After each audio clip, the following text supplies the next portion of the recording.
نبی کریم صلی اللہ علیہ وسلم نے ارشاد فرمایا ہے کہ نافرمانیوں کے باوجود جس کو دیکھو کہ اللہ تعالیٰ نے اس کو دنیا کی نعمتیں دی ہیں اور خوشحالی دی ہوئی ہے، مال و دولت مل رہا ہے، زندگی نارمل چل رہی ہے، تو یہ ڈھیل ہے اللہ کی طرف سے،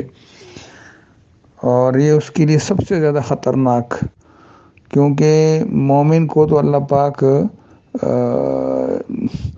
جب اس کا بھلا چاہتے ہیں تو اس کی غلطیوں پر دنیا میں تکلیف بیچتے ہیں، بیماری ہے، نقصان ہے، اور وہ پھر رجوع کرتا ہے، اللہ کی طرف متوجہ ہوتا ہے، توبہ کرتا ہے، روتا ہے، استغفار کرتا ہے، اپنے اللہ اس کو یاد آ جاتے ہیں تکلیف کی وجہ سے، مصیبتوں کی وجہ سے، اور یہ ایک رحمت ہوتی ہے اللہ کی۔ لیکن اگر کوئی نقصان نہ ہو اور زندگی نارمل چل رہی ہو اور نعمتیں دنیا کی اور خوشحالی بڑھ رہی ہو، باوجود ایک انسان جو ہے وہ ظالم ہو اور اس کے کالے کرتوتوں، زندگی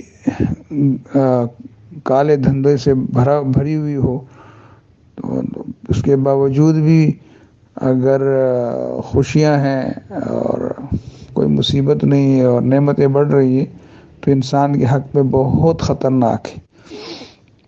اور وہ اس لیے کہ پھر اس کو اللہ تعالیٰ نہیں چاہتے کہ یہ رجوع کرے۔ تو جب انسان کوئی تکلیف میں نہیں ہوتا اور کوئی پریشانی نہیں ہوتی تو وہ توبہ کیوں کرے گا؟ اور استدراج اس کو کہا ہے، استدراج کے معنی ڈھیل ہے، اور اس کی علامت یہ ہوتی ہے کہ اس میں خوف نہیں رہتا، خوف بالکل ختم ہو جاتا ہے، اور اگر خوف ہو گناہ کے باوجود تو وہ استدراج نہیں ہوتا، وہ تو نعمت ہے کہ اگر احساس گناہ باقی ہو،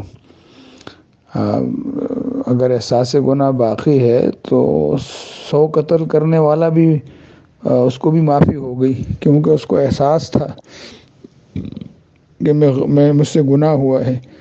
لیکن یہ جو استدراج والی کیفیت ہے، اس میں خوف نہیں رہتا، اور یہی اس لیے انسان کے حق میں سب سے زیادہ خطرناک یہ سچویشن ہوتی ہے۔ تو اللہ تعالیٰ سے ہمیں اس کنڈیشن سے بچائے۔ یہ جو کیفیت ہے، اس کی علامت بتائی ہے کہ وہ اس میں خوف نہیں رہتا۔